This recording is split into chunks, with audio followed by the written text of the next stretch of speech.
Hello and welcome to GFW Radio. Yes, we are back. We're here. We're going to record and we're actually going to post it today. I promise. It's going to happen. It's going to happen or we're going to shoot Ryan. What the hell? It says... That's not the first time you've threatened that. No. That's true. I did it in our very first ad. And we got a hate mail from somebody. Because they posted that ad on on some other Ziff Davis podcast that wasn't like the game group. Like some tech podcast. And then I got some like angry email that was forwarded. Some dude wrote like the CEO of Ziff Davis. It's like, I don't find it amusing that one editor threatened another editor with violence. What kind of company are you running there? Well, always some. And so our promos some never appeared on those podcasts. Douchebag dad. Anyway, this is Jeff Green. It's November 13th, 2007. And I'm here with some of the editors of Games for Windows, the official magazine. And they are. Ryan Scott, not shot yet. Sean Malloy, also still among the living. Sean Elliott, but you got hold on a second. I got a phone call to make. Hold on, let's see if this works. Sorry, this is business. Thank you for calling Cash Call. If you do not have a loan with Cash Call, please press 1. This call may be monitored or recorded for quality assurance purposes. Sorry.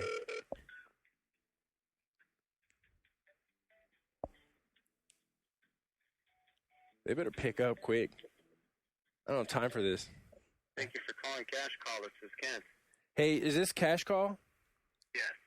I called for $217 on a previous Cash Call, and I wanted to know if I could make this Cash Call for the $217 to pay back my other Cash Call.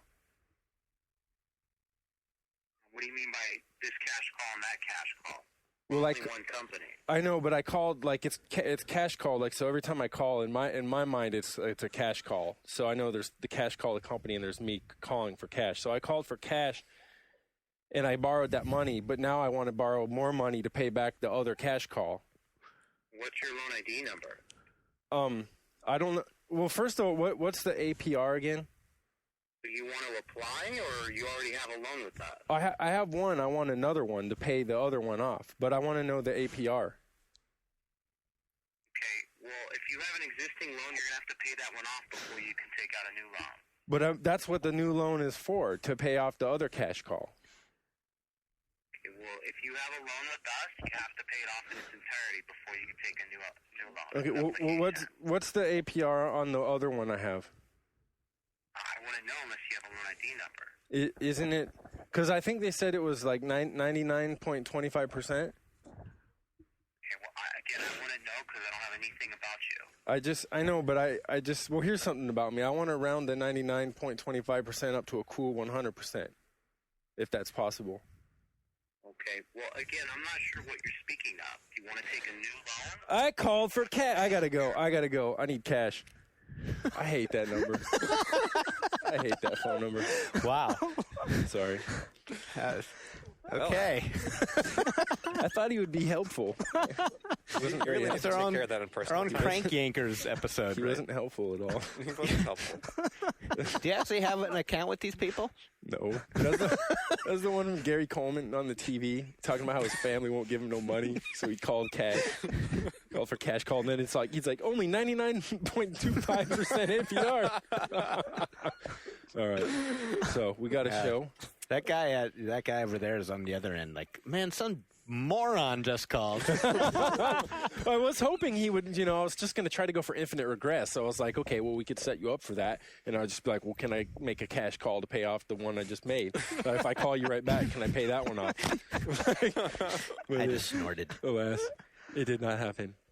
So I got one little thing unrelated to anything that's bothering me right now, which is that right before we came in here, all of EGM was in here, and there were like a lot of them for one thing, which pissed me off. Yeah.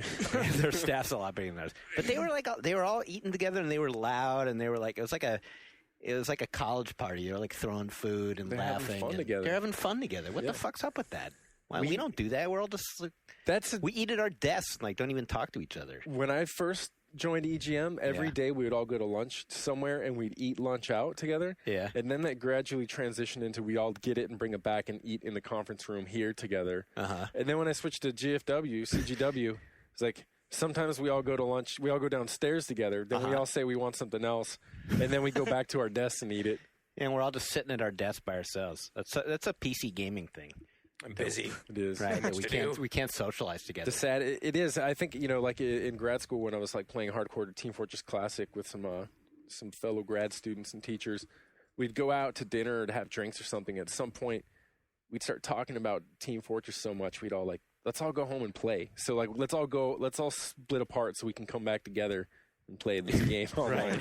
Right. And it seems so right. See, the console gamers, they all like sit there together and they hang out, just like console gamers do with their games.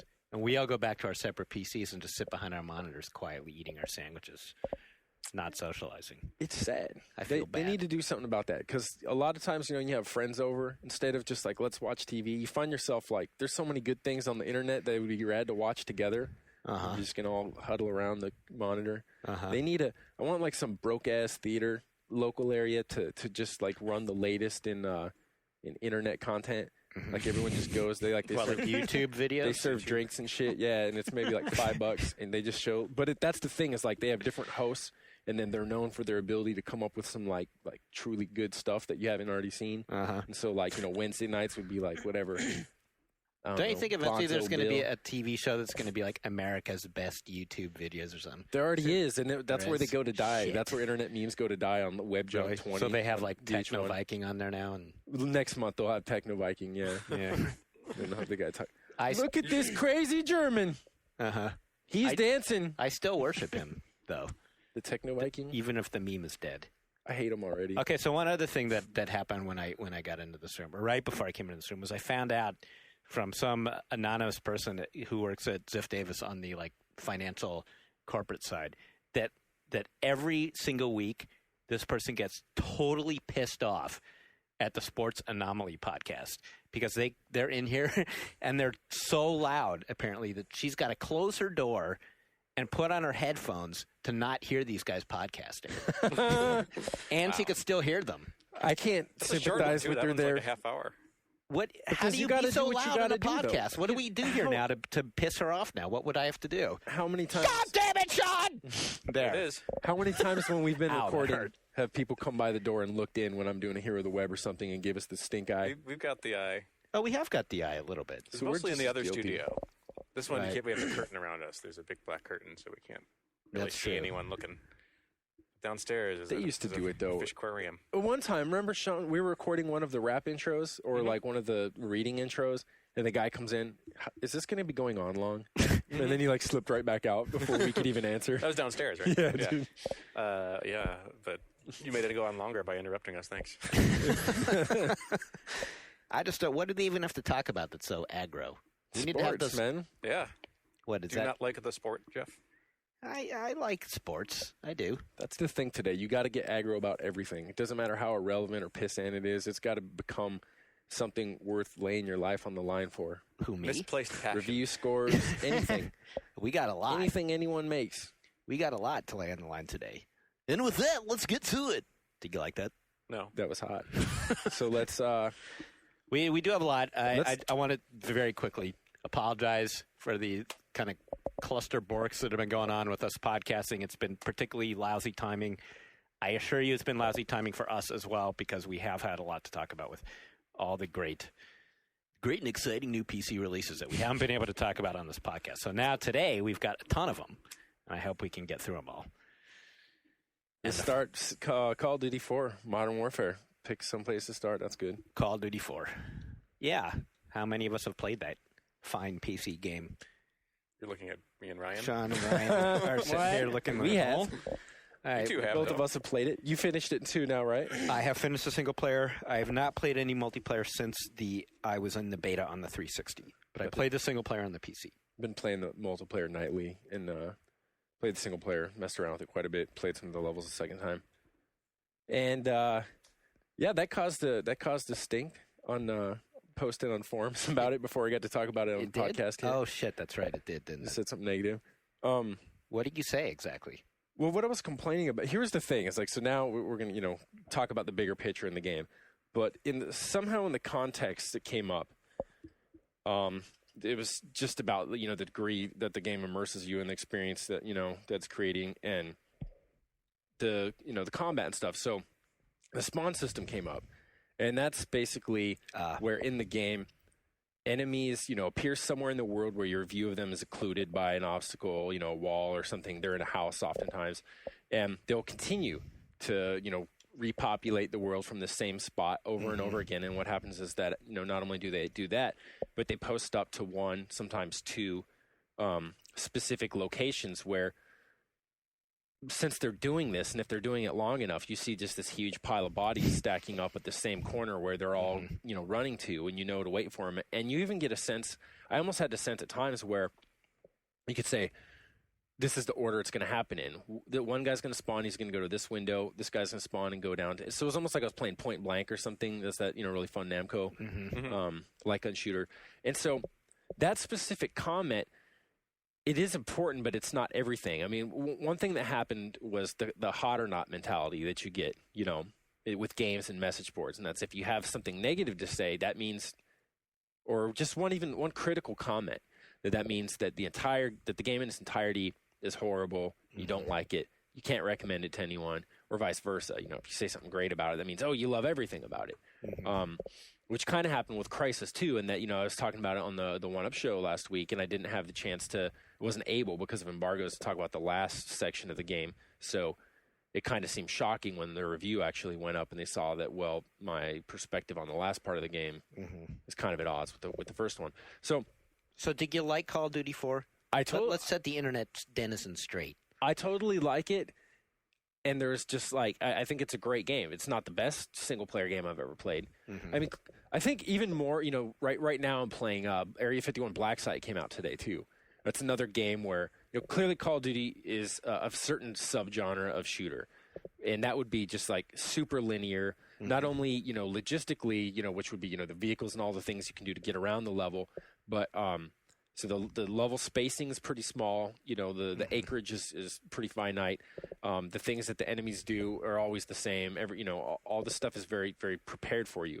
So in that sort of a game, it shows you that they really know how to do it well. And when you compare it to, I've only played the first, level or so of Area 51, but when you go from Call of Duty 4 to that, you're like, wow, you can do this sort of hyper-structured stage play that Call of Duty and Infinity Ward make, and you can do it really well. And then this is what happens when you don't do it well. I mean, where it's just ridiculous. I mean, you feel like, Sean, you were watching me. There's in the very first level in Area 51, you get in a Jeep, and of course you just get on the gun. You're not driving the Jeep or anything, and you just shoot at things, and the Jeep drives around. This is also something that was a tradition in the other Call of Duty games. There's a level like it in Call of Duty 4. Sure. Here, the intensity was just so low. You're just driving around this aqueduct, and then you come up upon guys, and they're sitting behind a bunch of explosive barrels. So you shoot the barrel, they blow up. And as I was playing it, I was doing kind of like turntablists and stuff. Guys that compete in the DMC, they start throwing in body tricks into their performance because it's not just enough to juggle a couple records. So you can do a spin, right, and then you hit the crossfader with your butt cheek. So I was doing spins. I was I had one hand on the mouse, I was controlling the gun, and I was I would see some dudes with the barrel, and I'd be like, bitches, and blow them up, do a spin, come back, grab the controller, turn around, and there's some more guys. Pretty impressive. So that's how, but that was it was just totally boring. It was just so completely boring that and it's funny, of course, the game's called, and again, now I'm talking about one level of Area 51, so this isn't a review of Area 51, but it's a critical commentary on the first level, which was utter shit. And it's it's very much what does this remind me of? And Ryan's dude, this is Area 51. And he meant the old one in the tavern, where there's a cigarette burns and shit all over the gun, over the plastic guys guns. popping up. Yeah, it was like that. But so what Call of Duty 4 does, in my opinion, that makes it work is that they understand. Well, they understand also that their game, because it's so intense, because the sound is so spot on, and the feedback that you get from firing the weapons, and just creating the illusion of just combat turned up to 11, shell shock and all this, that they're going to fatigue you if they just give you that from start to finish for 6 hours or whatever. That's just going to drive you nuts, right? I mean, anyone, after a while, you're like, God damn it, I got to take a break. That's why there are rounds in between, boxing matches and stuff. I mean, rather matches divided into rounds. And then they take this other thing that they've always done and that's jumping from theater to theater. In the World War II cases, you might be on the Soviet side, you might be with Brits, you might be with Americans. And it's kind of been like this arbitrary jump there. Arbitrary, not so much insofar as that like all these nations and people and people from these nations fought in the war, but it wasn't like they'd ever communicated with one another or knew one another. So here they take the same theme and then they find a way to make it make sense so that you still have level to level variety where the tones are different, degrees of, color use, saturation, the different actual things you do. They find ways to, so you have the sniper missions and stuff. You have I know we're going to want to talk about it, the AC-130 sort of death from above mission. What did they call that? You mean what they call it in the name of the mission? Yeah, I forget. I can't remember. But and all those things do help the game. I mean, in the same way that I praise pacing in Half-Life series, it keeps things fresh throughout. But what happens, and the reason it was a point, and the reason I wanted to make an issue of the combat thing is that at the same time, you have these phenomenal graphics. The game is gorgeous. And I think even more so when you go to, the UE3 engine-based Area 51 and everything just looks like tinfoil and everything's already looking tawdry. Something else there, too, another sideline observation is that, how every time there's a new generation of hardware that comes out and new engines and stuff, and at first even technically mediocre games, like look stunning. So there's that phase where you're like, I tend to, during the beginning of a system's life, or for PC when there's a new card upgrade or whatever, or some new engine like Unreal 3, I'm more willing to play games that I know and I've been warned are pretty mediocre experiences. Yeah, because they look cool. Because they look really cool. Yeah. And I think for me, Area 51 is the game that made UE, it put the end on that phase for UE3 for me. That soon, where it's like, wow, it's just not. That's Area 51. That combined with the release of Crysis and Call of Duty 4. So Call of Duty 4 has, limitations and stuff, but the stuff looks great. It looks really natural and everything. So now you have that, and you have all these ingredients to make something that's going to put you in this combat scenario that they're creating. But then what happens for me is that a bunch of enemies come out when I'm fighting down a street or something, right? My natural psychological instinct is not, let's run full speed into these guys. And the game actually discourages you from doing that on one level because they'll rip you up instantly and you'll die. So then you stop, you take some cover, you see your other guys providing the visual cue, telling you guys in your squad or that you're working with, say, hey, let's stop here, thin these guys out, and then we'll try to move forward. So what happens when you do that, and it's I don't think this is a case of like me playing a game to break a game or playing it like at the extreme limits to see what I'm able to get away with or to sort of like figure out what its limitations are. It's just a very natural, like I first noticed it because I'm like doing just that. Hey, ton of guys, stop, shoot these guys, then move on. Except as I sat there, then they kept coming back out. And then I was like, I stopped thinking about, oh God, this is crazy. I feel like I'm in some approximation of a combat zone to thinking about the system, thinking about the structure and the way and the artifice that makes all this stuff possible, right? And I don't think you want to do that because you want to be, like I'm saying, you want to be in the shit or whatever, And instead, I was like, okay, here's this guy. Here he comes again. And so you just keep shooting them, and it's nonstop. And then eventually you figure out, oh, it shuts it off when I go up next to it. Well, that's the problem, is that the game doesn't offer that kind of – it's missing that sort of – like if they want to have respawning enemies in a building, okay, that's one thing. But they needed to have one more little sort of clue or something in there so that it didn't break that illusion. They needed to give you something to move forward, to have you move forward, other than the fact that if I don't move forward, they're going to keep respawning. Right. I mean, because, if you do sit there and wait, it gets ludicrous because you'll see them coming out of like one little shack. It starts looking like a cartoon or a clown car. Exactly. There's like 50 dudes in one like 4x4 shack. And they go to the same spot every time, and that's important too, So yeah, you're like, oh, okay. And then you turn up the body count so you because it's one of the settings in the PC, like insane body counts to keep them in the world afterward. And you go in and there's like, it's like a charnel house in front of like a stack of sandbags because the guys just kept doing it, I do agree with you in general about the variety of the levels. I mean, I thought it was a great game. I'm rattling paper. I thought it was, it was one of the first shooters in a while that I wanted to play all the way through just because I wanted to play it. I wasn't writing about it or whatever, but every single mission was so fun and was so varied that it kept me going forward. The pacing is fantastic in Call of Duty 4. And, it's, of course, it's like very manipulative. It's very much, like you said, it's very linear. It's a Disneyland ride. They're kind of throwing one little like trick and novelty at you after another, but they're basically really good ones. Like I felt very much along for this ride. Right.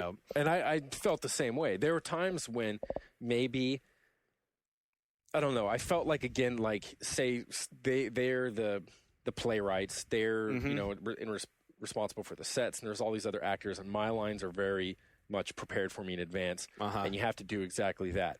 Sometimes, though, they don't provide that script for you to read to, and then they'll punish you for maybe like getting your lines wrong to an extent that seems a little bit arbitrary. Right. Oh, you shouldn't have gone over here, so I'm going to blow up a car so you die. To stop you. Yeah. Or say, for example, I ended up, I know a lot of people, some parts I was able to do in a single pass that other people told me they had to do multiple attempts on. Right. But for me, the very part where you lay down in the field and the tank, the BMPs, armored vehicles and troopers walk through and you're a sniper and you lay there, I had to do that over and over again to the point that by the time I finally finished it, it was nothing but, okay, I no longer saw anything. I no longer saw it as I'm hiding in a field and there's people looking for me, but like I'm playing this game. It could be dots. I could just be seeing this as like some sort of vector graphics. And like, this is exactly how I have to do it. This is the only way it's going to work.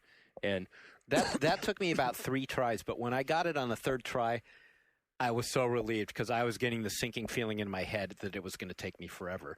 But that level was, I mean, I experienced some of the frustration of that one. But again, that was one of those ones that I thought like, wow, this is actually something I've never done before. Like, this is very clever.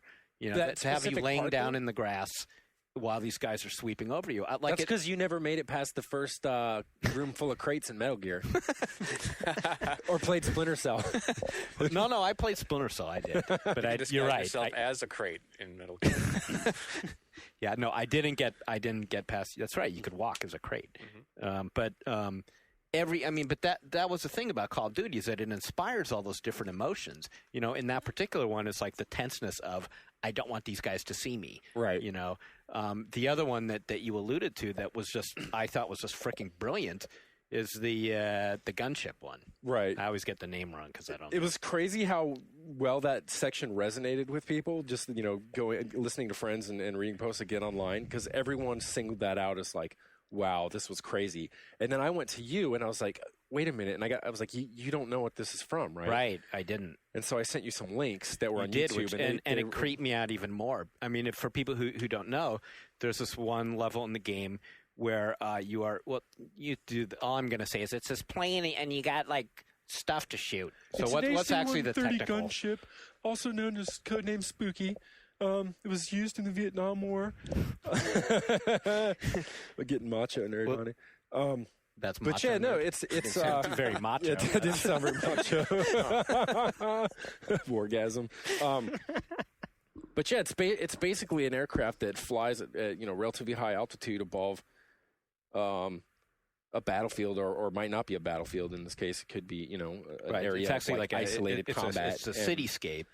It has quite a few big guns on it and has, infrared and all sorts of other, high-tech tracking abilities. And basically what happens is the interface naturally from the weapon systems on the AC-130 already very video game-like. Yeah. And I think to the point in general that when you have, sort of intelligent discussions about, combat and stuff, contemporary combat, and people worry about the levels of – because before, originally, you had people, you punch each other. Then you hit each other with rocks. Then you hit each other with swords. And there's always this, you're very aware of what you're doing. And then when, rifles and stuff come into play and arrows, then there's this other layer of abstraction where I'm pulling a trigger. I'm not actually, you have to get gross, but we're talking about gross stuff. This is a game that's basically about murder, not murder, actually killing. Depending on maybe the game might depict a few things that could qualify as murder in a court, but and then you get to this point where you're looking at a screen in black and white, and you see these little things moving around. These little dots. The degree of abstraction is very video game like, right? And you pull a trigger, and you aim a crosshair, and they disappear. You just see a puff of smoke, right? Yeah. And then so what they've done, I mean, it's interesting, is they've taken war as it's beginning to resemble video games, and then made a video game about war to resemble war that's like a video game, and it's got this cool vibe to it. But then because of that, because it's so minimal, and because the actual point of view for people in those situations is so stark like that, like this could be real. And then what they got, and it was so important, was that instead of F yeah, there are a few moments when the guys that are in the plane with you, the spotters, pilots, and other people, crew of the ship, will say, boom, or something like a boom. But if you watch the videos of these things that are recorded from actual missions, there's this eerie sort of clinical, like, lead them by another 4 feet. You'll hear like, in Apache videos and stuff too, you'll hear pilots talking to the gunners and saying, okay, you got him. Okay, like, that's a kill. 2 more feet forward. Hit him again. He's still moving. Right. And it's just this very. So what happens is when you play it, you're like, it makes you think about these things. That's exactly what happened to me. And like you said, I hadn't seen the YouTube videos yet, so I didn't know that it was based on reality. But, you get behind this gun, the screen turns black and white because that's what, you're looking through the scope of the gun, and they have you, picking off these people down below. And it's such a freaky disconnect that, like, I had never experienced before. I mean, I've shot plenty of guns in video games over the years, but it's always like, with guys falling down. But here, you're way the hell up. They can't see you. They can't see you. You don't see the bullets. You just see a puff of smoke. And then it's exactly what you said. It's the eeriness of the clinicalness and the complete mundane tone of the guys that are sitting on the plane with you. That's the only sound you hear in that level. And they're just like, move over 2 feet. If you got him, that's a kill. And as you keep doing it, it's just really creepy. Right. I mean, it really freaked me out. And then when I actually saw the YouTube video and saw that that's exactly what it was like in real life. But part of the reason I showed you the YouTube video, and it's difficult to watch, and we keep saying YouTube, but I mean these, like, if anyone is really interested in this sort of stuff, go to like militaryvideos.net and see everything you need to see. But is that when you see it, I was trying to make a point that, okay, we're all of a normally functioning mind is like just absolutely capable of differentiating. Like there, I'm like, it's still resonating with us. We're like, oh, I see why this is like kind of weird. This is kind of, it makes me feel something. But I'm like, okay, watch the real thing and tell me what happens. And then I was like, I know 2 minutes into it, I know you probably had a knot in your stomach. I mean, you were feeling like, yeah. I mean, we're just capable. We're capable of differentiating that. Okay, this is real, and there were lives lost, no matter how abstracted it appears. Through these, monitoring systems. You're right. And stuff. And when you're done with that, you're like, it sits with you for the rest of the day. I mean, at least for me, I feel so uneasy, and it's like, wow, should I have watched that? Yeah, that's right. I mean, it did creep me out while I was playing the game, and it surprised me because I'd never experienced that in a video game. But you're right. I still knew I was playing a game. When I actually watched the real-life video, I made it about 3 minutes in, and I had to turn it off. Yeah, exactly. Yeah. And that's one reason why I can't watch people really killing people this clinically. We don't have so much to fear about video games turning us into thoughtless, people who don't give a shit about human life. And except for Ryan. That's different. It's always the quiet ones. Ryan nodded. I said that, yeah. That's right, asshole, and you're first to die. Yeah. So a serious single player, another thing that gave me a different perspective is that I ended up playing it after I played Crysis. And we'll talk about Crysis later, but one thing to note there is, we're talking about the stealth and all the ways that these sections work. And it's like, in Crysis, stealth is also a significant part of the gameplay. However, rather than laying still for people to pass, and then when they've passed, you continue to go on, and they're only going to pass in one direction, and they're sort of able to kind of like veer toward you. It's funny to manipulate it where you're like, oh, I saw they walked over here. I'm just going to go to the far right or something. Yeah. And you see they kind of like somehow manage to turn toward you, even though the path is this way, and then go and follow the contours of the path. So the difference between like a very specific cat and mouse game with a few people, and it's suggesting that they're looking for you, and you're able to play with their perception by, say, like, let's throw a stick over here or something like that, or let's create some diversion. And it's just a much more organic and immersive sort of stealth to me. And then when I compared that to, like, what I said by the point at the end where I was like, it was very clear, the dimensions, the very, limited dimensions of that stealth section, it was like, yeah, like, it's cool, but it's not that cool to me. But again, like you're saying, after that, then, you have the segment where the person that you're with is injured, you have to carry him, but you also have to set him down to fight, and they just through the raw, I mean, just the bulk of how the different many scenarios there are. Exactly. I mean, I think that there's some are hit and miss, but there's so many and they're so varied. Exactly. There's like a smorgasbord of fun little gaming in here. And some of them are dumber than others. Right. But like, I definitely credit them for like really thinking it out and making a fun amusement park of a game there. Yeah, totally. Yeah. It's limited in replay for me for that reason. Yeah, and I suspect that over the years we will come and look back at this kind of game as something a little closer to like a Dragon's Lair or something. And I don't mean that as a huge insult, I know what you're saying. But I mean where where you're like because immediately you say Dragon's Lair, everyone laughs, right? But I love Dragon's Lair when it came out. I have no idea how much money I spent on it, and at the time that was awesome to me, And that doesn't mean just because we look at it the way we only look at it the way we do now is because of all the things that have happened in the time since then. I'm just saying that I think at some point maybe they'll continue to be like just viable. People will do things with them to make them work all along, or we could get to the point where all these other solutions with AI and scenario making and all these things make it become cost effective enough so that people just like, hey, why don't we do that? It's an option. Well, there's also nothing wrong with the game being like, a great experience that's only great one time. Yeah, absolutely. Yeah. I agree with that. I'd say most of the games I have never replayed. Even the ones that I think I could replay, there's too much else to go to. Right, there's always the next thing. Yeah. And of course, the Half-Life series is very much a game of this sort. Definitely. People bring that up a lot. There's some differences. I think the characterization in the Half-Life series is superior, and I think that even there, I mean, without even going to the obvious examples, which would be like, maybe the last section in episode 2 where it does open up more and it's not entirely linear. It's more, not so much that, it's just the fact that you got, the puzzles, the environmental puzzles to solve and all these other sorts of things that go beyond just the Call of Duty. Shoot. Thank you. Yeah. You also have Alex's ass, which is an incredible asset in episode 2.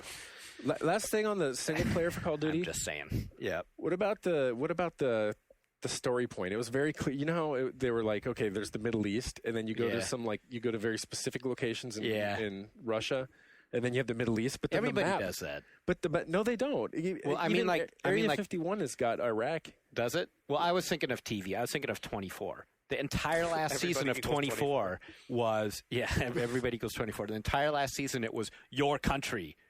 They never said the country. Yeah. So no, they're not alone in that. I mean, but the thing that's curious to me though, and that gives me sort of feeds a conspiracy theory is that they show the map, a visual map of where you're at. Yeah. And it's very clearly Saudi Arabia and on the Red Sea side, which is also where, of course, Mecca and it Medina helps are. like me to not know geography. Yeah, I think they're I just counting thought that on was Miami. 99% of people They don't playing know. this game to not recognize that. Right. So there it's very clearly, you can clearly understand, right? Then that would mean that the game is depicting, okay, spoiler time. So, I don't know, plug your ears if you're listening right now. A tactical nuke going off inside, the Islam's basically the most important place in the world for Muslims, and I mean that's controversial stuff. And we saw how people reacted to some silly Danish cartoons, so they don't want to deal with the trouble. But but the conspiracy thing is that why is the map in there? Is like maybe someone on the team or maybe even Infinity Ward wanted to have it. And it was maybe the publisher or others that came in at some point and said, no, well, let's just say it's nothing. And it makes sense, too, because, of course, it's you're having an Islamist revolution in the way that the story goes. It's revolution in a country where they have a president instead of a king, But you're like, this story would not fit Iraq. This story right now would not fit Iran unless it was taking place, several decades ago. It's like it's a perfect fit for Saudi Arabia. But yeah, just a point. I think you just take this shit way too seriously. I wasn't even paying attention. So you guys keep talking and tell me when the cutscene's over so I can shoot more shit. I'd like to count the number of people who are playing this game who actually know that Saudi Arabia has a king. Right. Oh, I thought they had Yeah, or could play Saudi Arabia on the map. Right. That's 2 layers. I'm agreeing with that, dude. So you should try multiplayer on it. I mean, you played it on Xbox. But... I loved it on Xbox, so yeah. And it's the same deal, right? You level up and unlock weapons and all that. I think it's exactly the same deal, except you got lean, the option to lean left and right, and just... Do I get achievements, though? I need my achievements. It has challenges. No, that's no good. Not I need achievements. No. Sorry. Capital A achievements. Womp. Yeah. Really? You're not serious, are you? No, I'm not serious. I'm not. But I mean, it was weird. Of all the talk prior to, because I wasn't invited to the Xbox beta. Poor me. Because you're a hater. Because I'm a hater. Yeah. You got to be careful what you say about games. You don't like to talk. You love everything, Sean. You'll get more free shit. Exactly. Games are serious. But no one was like, trying to describe. No one just said basically it's Call of Duty 2 multiplayer, except almost every weapon is, is automatic and can potentially be accurate at any range. And then there's airstrikes and there's a persistent, ranking thing. But I mean, in the shortest sense, if anyone's familiar, if you're a PC gamer and of course you played, Call of Duty 1 and Call of Duty 2, it's got the exact same feel. But instead of, of the usual setup where you're like, okay, Jeff, you keep trying to poke your eye out. I don't know what's going on with me today. Are you sending me a message? No. I'm sending myself a message. Kill me. So instead of the something that I do miss about COD2 is that, you have a bolt action rifle. Yeah. And you'd use that for distance encounters. And it's really satisfying because, I mean, not just the clickety-clack thing, but you have that one chance, and then your reloading is going to take a little bit, And then if they get close, you switch to your submachine gun or something. Here now, I mean, you have sniper, weapons and stuff. I haven't really found a map where, maybe one map where it's the kind of weapon that would make sense in the way that it did in the map called Bocage from Call of Duty 2. But it's like you can have a machine gun, like a SAW or something, squad automatic, and you shoot across the map. And if you've got the right perks attached to you, it's like it's just about the same as anything. I mean, you just put the crosshair on their head and you're going to hit them. I love being a sniper, but I fucking hate snipers. When I get to be one and I'm picking guys off from across the map, I'm always kind of laughing behind my monitor. But when I get picked off by a monitor, by a sniper, when I get picked off, I'm so mad. I'm fucking lurking, sniping piece of shit. Get out there and fight. There's so few maps in COD4 though where they have like just these big empty fields of view where you have to cross them and basically be at a serious disadvantage. And there's tons and because of the way the spawn system works, they can appear behind you at any time. They can just spawn in behind you. Yeah. And that's the problem. I think my biggest problems with the game are the spawns. And the deal with COD4 multiplayer is that it takes, there's like X number of potential spawn points in any map. And then it says, like if you're in a team-based game, where are the majority of your teammates now? We're going to spawn you in one of those fixed spawn points closest to them, right? And that is such an awesome solution in some ways because it means that you don't have this like, where the hell are my teammates? How am I going to catch up with them again? Or rather, let's go around this huge map looking for someone to fight or looking for some kind of action or anything. Mm-hmm. So they totally like nail that with that. But the downside is just that there are often moments in any game where there's a lot of potential for exploitation. And that's when you see a group of guys throw your airstrikes on it, throw your grenades, keep throwing your grenades on it because chances are not only will you kill those that are there, but others that are appearing in that area too. So you get those moments where, for me, the equivalent of being a sniper, hating a sniper is coming in and like an airstrike blows me up. I spawn again, and then the guy's airstrike bottom a helicopter, and then there's the fucking attack chopper ripping me up. You know? And then you do it a third time, and you're like, "There's a grenade that got me." Fuck. Yeah.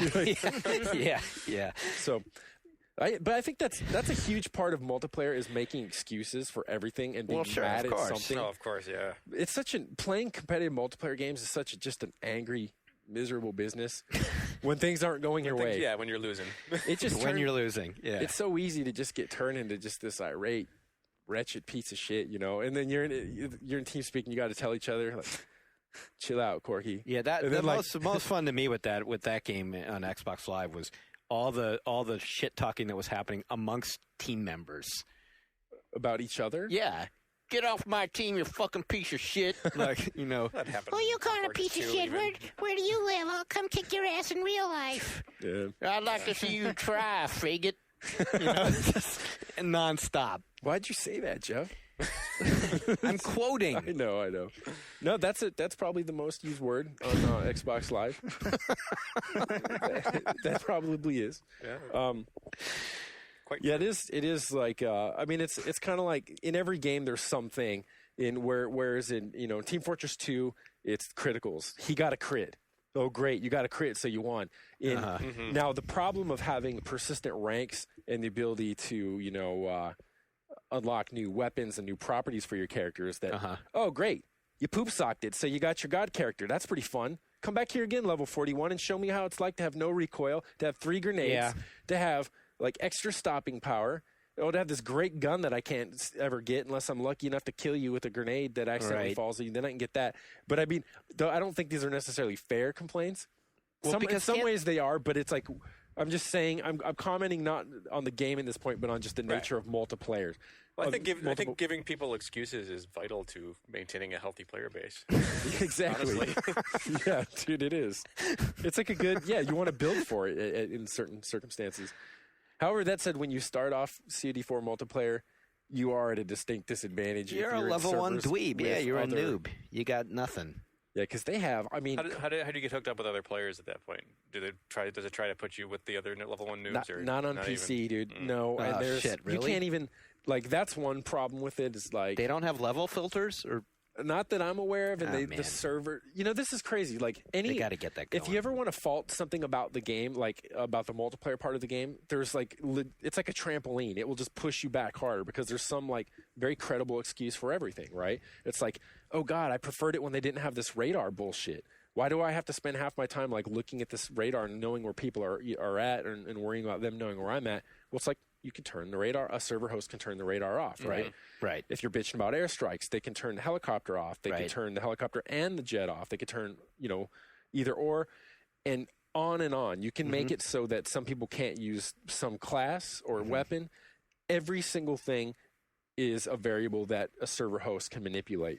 However, you can't search by these criteria. So unless you're networked in some way, right, it's not immediately helpful to you because if the server's not called no radars, have fun, then you go in and you look and you see if there's a radar or not. And so similarly, there's like no friends list. So finding a game, the browser is really inelegant, so it'll just keep pinging and pinging, and it's very successful. So there'd be 3,000 servers up at a time, and your friend's like, I'm in. Okay, it's Team Deathmatch, and it's called close bracket 59th bracket smiley face. You know, whatever. Equals minus. Yeah, so I can't wait for it to come out on Steam, and I hope the friends list works for it there because I really want to see all of the Steam options. Well, until then, I'll just join a noobs only server. Right, noobs only. Yeah, first time players only. Yeah, that'll be good. Yeah. So it's a fun game, and I think to put the end on that would be as you do rank up, and after you get past that initial disability. Then it does really become fun to mess with various combinations. Because you have 3 perks, you have a primary, secondary weapon, and a type of explosive. Well, it's like an MMO in that way. It is. No one likes to be at level 1. And some maps are good for... But also in an MMO where you're like, I'm going to be going up against these guys, or this is the makeup of my group. Like, and you figure it out. And you have a number of presets, and so you just pick this one. I'm going to this map. This is actually a perfect map. For, say, for example, the map is very small and close quarters. What you could then do is be a quick, you move quickly, which is by carrying nothing but the lightest gun you can. Use your knife all the time. Sprint around and equip martyrdom. And what happens is you see a group of guys, you run into them, stab as many as you can. The rest kill you. You drop your grenade, and then it blows the rest of them up. So your ratio is always going to be like 1-1. It's not going to be like 30 kills and 2 deaths. It's going to be like 50 kills and 50 deaths, but you'll still like end up with the highest score on the thing. It's great for ranking up. I mean, that would be one example. And all those sorts of combinations, there's some that allow you to basically make yourself into a turret and all these things. Some of them may prove like annoying in the long run or unbalanced or whatever, and that's what patches are for. But I mean, it's great, and it's adding longevity to the. And also, credit here that they've got both a single player and a multiplayer game that are great, totally in their own different ways. Yeah, absolutely. I mean, there haven't been that many games that have been able to deliver on both without compromising on one or the other, or maybe either actually only offering one. So they went both ways with this, and they done good. I hope they get the guys that made play with that tape. Are you? Me about don't no. play with that tape. I'm all fidgety today. I hope they get the guys that made the problem is the expansion for the first COD to do one, because it would be interesting to see how it would work with like a few vehicles, like a BMP and a Jeep or something. I like the what was it called? United Offensive expansion. Oh yeah, that was a lot of fun. Mm-hmm. Those guys were definitely capable of they got it basically. They understood what with their campaign what Infinity Ward was doing and what made their game good, and basically reproduced it to it. Mm-hmm. So GFW says thumbs up on Call of Duty 4. Stop reading one complaint and getting your panties all twisted and internet morons. Yeah. You hear that? We're calling you out, internet stupid heads. True. Internet stupid heads. Right. But we got more games. We have a lot more games. At this rate, we're going to be podcasting till midnight. I know we're already at the we should take a break moment. Holy shit! We should take a break now after one game. Yeah, we got to go on. One more game. Then a break. One more game. Let's do a quick one. Sam and Max. What? So Sam and Max Season 2, Episode 1 came out today? Yesterday? The 8th, I believe. So you can get that like on I think it's on Steam, on Game Tap and all that. But first episode of the second season of Telltale's episodic Sam and Max adventure game series. They continue to be on a roll with the episodic releases. Right, they are the one company, we've said this before, but they're the one company that's really stuck to a pretty solid release schedule. Bravo. I mean, they're a lot smaller. And right. I mean, they understand what it means to be episodic. Mm-hmm. But is this a good episode? It's a good episode. I would say it's one of the better episodes. Does it continue from season 1, or is it like, there's a few kind of references back to season 1. You could certainly jump into it without having played that. So it's an all new storyline. Do they keep the structure pretty much the same? Because in season 1, you always expected that you're going to be going to Bosco to buy something. You're always going to be going to Sybil to. They mix that up a bit. Like Okay, cool. Every other episode, you get a phone call telling you this is what you got to do. Mm-hmm. Buy the thing from Bosco. See what Sybil's wacky new job is. Solve the trio of puzzle trios, and wrap it up. They don't have any kind of like Nikki and Paolo sort of thing going on, though. They didn't introduce like new characters that are making you go, where the hell? Well, they're all Sam and Max. Why are they talking some alligator with them the whole time? Yeah, why are they talking to Fran and Jack? There's a couple of new characters. Well, there's one of the dudes they introduced that hardcore Sam and Max comic fans will know is this crazy private detective named Flint Paper, who's Sam and Max's insane next door neighbor. And this probably Sean's about to laugh at me here. I'm laughing. Quit blaming everything. I'm just thinking about how I got to call cash call back. But a lot of the Sam and Max hardcore fans were asking about that particular character for a while, so they added him to the game. And there's a new like location on Sam and Max's street. It's like this diner. That sounds fun. Yeah, and and like see, it was Jeff you had to worry about. Doesn't it sound great? I'm sorry. I love Sam and Max. No, I'm and so the whole insane plot of this episode is that Santa's gone nuts, and you have to go to the North Pole to figure out why he's outsourced all of his toy making labor and locked himself in a room with a gun. Isn't them doing a Christmas episode right now, kind of like Fred Claus coming out right now at the theater? Yeah. There's some jokes. There's some jokes about that. Oh, they are? They're making fun of that? There are some jokes where they're like, why are we doing this? It's the middle of November. Oh, okay. Yeah. Well, then they're okay. That's fine. They're moving, yeah. Because I don't think they probably did that in Fred Claus. They probably weren't saying. Did you see Fred Claus? Yeah, you didn't see No, Fred. but I Don't saw mock Fred Claus. that preview alone offended me. How many fucking more Santa Claus movies do we need? They need See what? Miracle on have they done 34th this Street, the end. Nah, the Christmas Story is good. That's worth seeing. Yes. Again, I mean, you Nightmare got- Before Christmas. You got the Santa Yeah. Claus, and you got the Santa Claus 2, and you got Elf. you okay, know? there The are some Mrs. good Claus. ones. Don't forget the Mrs. Claus. Wait, those aren't good. You trying to say the Santa Claus is good? It's Ryan. I haven't even seen it, and I know it ain't good. It's got to be better than Fred. I'm Claus. just Posted saying that they're on an dumb internet Christmas board. movies. You know, I saw. I'm sorry. Have you seen the? There's a preview for some new Dustin Hoffman movie with Natalie Portman. Oh, Mr. McGonagall's Wonder Emporium or something. Yeah, It's but just it's like a rhyming Mr. title. Magorium's Wonder Emporium. Wonder Emporium, yeah. There is And the- this movie looks like such a piece of shit. I saw what's it called? Dan in Real Life the other night with my family, which is a pretty good movie with Steve Carell, and there were a bunch of previews in a row, and they were all comedies. And they all got like a fair amount of laughs. And this thing came on, this Mr. Magorium's Wonder, or what?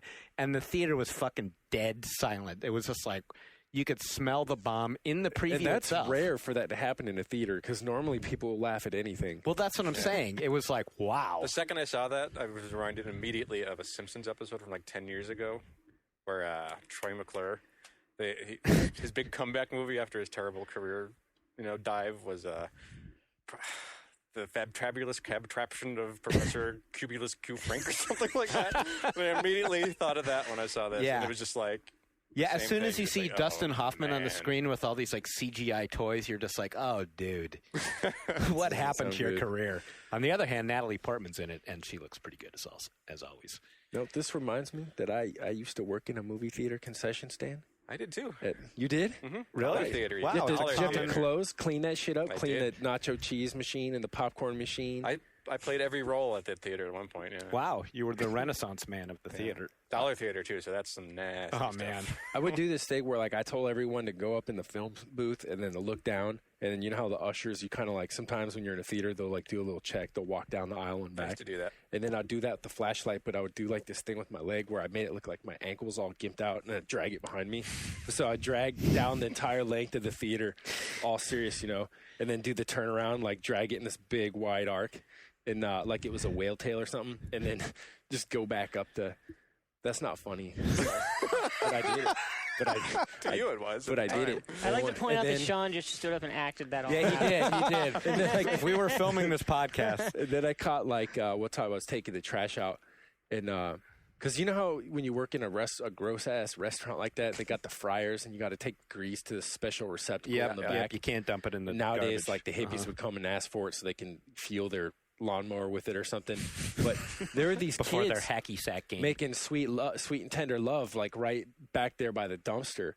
And What? and instead of being all cool about it, I ran back in and got everyone else. I'm like, come check this out. Then we opened the door and we're all staring, and they're like, Wow. it was a good one. Yeah. So back on Sam and Max. But How'd we get there? Santa. Oh, Yeah. Santa. We get Bad sidetracked Santa. so easily. I'm sorry, you were talking about Bad Santa. Hey, Bad Santa, there's another one. I wasn't talking about Bad Santa. Oh, Bad Santa had Lauren Graham from Gilmore Girls in it. No. An awesome movie. Go back. Bad Santa was kind of decent. Because it had Lauren Graham from Gilmore Girls in That it. was the one that kid had a stick or something, huh? He Yeah, had to and- carve a stick. And Lauren Graham. All right, so Santa? The Bad Santa in Sam and Max? So, Sam and Max, Season 2, Episode 1, Ice Station Santa. Good game.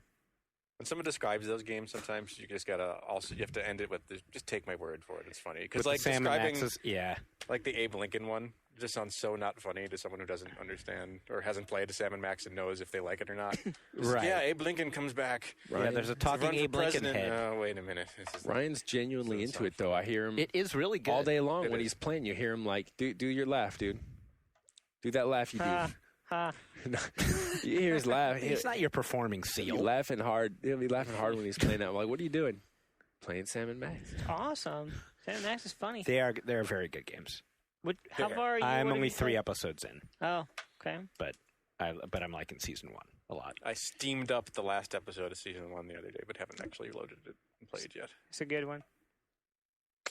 All Sam right. and Max. I think I might have said this on one other podcast. Maybe it was our aborted one, but Yeah. Sam & Max and the Phoenix Wright games on the DS. Uh-huh. It's kind of the closest we've come to sort of the good franchise adventure games of like the Sierra and LucasArts days. The Phoenix Wrights are holding up for you? Phoenix Wrights are good. Okay. If I were going to make a list of the 10 best adventure games I've ever played, the most recent Phoenix Wright would probably be on it. Really? Yeah. You're including all the old LucasArts and Sierra games? I think so, yeah. Wow. Or blimey. Phoenix Wright's really good. And Sam & Max is really good. Did you play Sanitarium? I did not. I did. You did? I love Sanitarium. Wasn't that an awesome game? It was an awesome game. Now in the kind of forgotten dustbin of PC gaming history. Very much so. That was forgotten like weeks after. No one After it ever came heard of out. Is it on GameTap now? It should be. If you're listening to me, Valve, please find Sanitarium. It was made by Dreamforge. They now, I'm pretty sure, defunct company. You want Yeah, Valve to East find it and Coast. put it on GameTap? No. Did I say that? Yeah. You did. Oh, really? Well, that would be kind of fucked up. No, Valve can find it and put it on Steam if they like. If they prefer, if they want to go that wacky direction. Otherwise, they can put it on a GameTap. Valve can do whatever they want. All right, should we take a break? Let's take the break. We're taking our obligatory break, and we'll be back with all sorts of more fascinating and amazing things. A virtual to talk wonder about. Emporium. It would.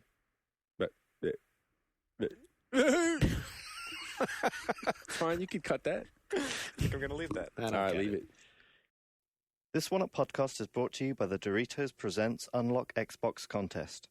5 finalists remain. Now we need to pick the winner. Visit snackstrongproductions.com before November 18th to play their games and vote for your favorite. And we're back. You like that? I like that. Sounds like Hellgate. Oh, nice. That's the best segue I've ever heard. Hellgate, yeah. Man, we sure waited a long time to play that game. We did. I still haven't played it. You suck. Well, you get out of here. I can't believe it. I think we didn't just wait. Like, we kind of waited to get our free copy. We waited to get our free Go to the copies. store. Well, Ryan gave them all out to like street urchins or something. There were 5 that we don't have anymore. Yeah. I don't know what happened to those. Sent them all to the same person for some reason I don't understand. Yeah. Just in case. I think we're all over the map on our opinion of Hellgate, aren't we, kids? I think it sounds like you. Sounds you like and we're Sean. on the same page, kind of. Yeah. Maybe. I think we're probably all on the same page. Yeah, I'm I just think a little so. less Degrees enthusiastic. of, yeah, depending on your tolerance for shopping and killing. That's the game. Yeah, that is the Shopping game. and killing game. Sounds like a girl's game. You Who's want to up? take this outside? Shopping and killing. You like Diablo? Yeah, don't you like the Diablo games, Ryan? Fun fact, I have never played Diablo. Holy Nice. shit. All right. The things we learn about this guy. How that did you was get a job series- here? That was a series that I missed. How do you miss Diablo? I It's didn't like the play it. biggest... What? You know what? I didn't get. I didn't. This is a get staff in- of posers. I didn't get into Warcraft until Warcraft 3. I later got into StarCraft. I beat you on You that. know what? I man. need to re-interview you for this job. Dang. And in the re-interview, you don't get the job. What the hell? I see how it is. The thing with Diablo, though, I mean, of course, it's got to come up, but Right. made by some of the same people. But that was always one of those games. And you ask people, why is this game so good? Make the case. Why do I need to go back and play it? At this point that I'm hearing about it, or at the point that I have a PC capable of playing it, it's been a few years. And the case has always been, like you were saying about Sam and Max, and those are generally cases I'm suspicious on still, where it's just like you just got to play it, or it's the certain something, unnameable something about it, and it'd be like, yeah, the gameplay actually is boring, but it's something about collecting. And then what I was hearing, this was interesting to hear from Rory, who was a big Diablo fan, played it, nonstop, hour after hour after hour, and is not so interested in Hellgate after playing that, is that it is like the same game, but then that's what's missing from Hellgate, is that whatever That certain something. indefinable aspect of Diablo. Yeah, for me, the Hellgate is very much Diablo, and it's not even like being in 3D is about the only advancement it's made, because you still have the same random dungeon. I was actually surprised at how Diablo should work. Like, Me too. the advancements were like micro advancements, things like being able to break down things in your inventory instead of having to go back to town to sell them. Those are how I were counting the the ways, or like the barrels don't, when they explode, they don't hurt you. And I was like, oh, good, that's an improvement. Right. Other than that, I'm just like, this is exactly Diablo. Right down to the red and blue orbs on the side of your interface. I mean, it's frighteningly like Diablo. Right, but it doesn't have that Blizzard something. Polish. Okay, even there go is. back to what It Blizzard does have a kind of junkiness to it, in my opinion. The overall feel. It's often called polish. Yeah. And it's like, I hate to use the term, but in this case, I feel that it's lacking that. I mean, it feels.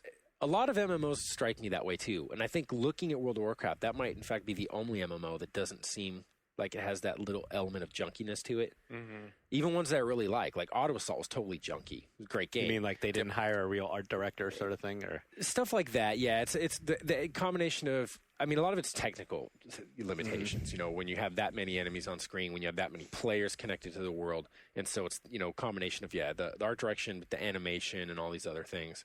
I think probably in Warcraft's case, it's the animation that really. I mean, the art design that's really cohesive. Yeah. Whereas like Tabula Rasa, I still get that same feeling of like kind of junkiness in it.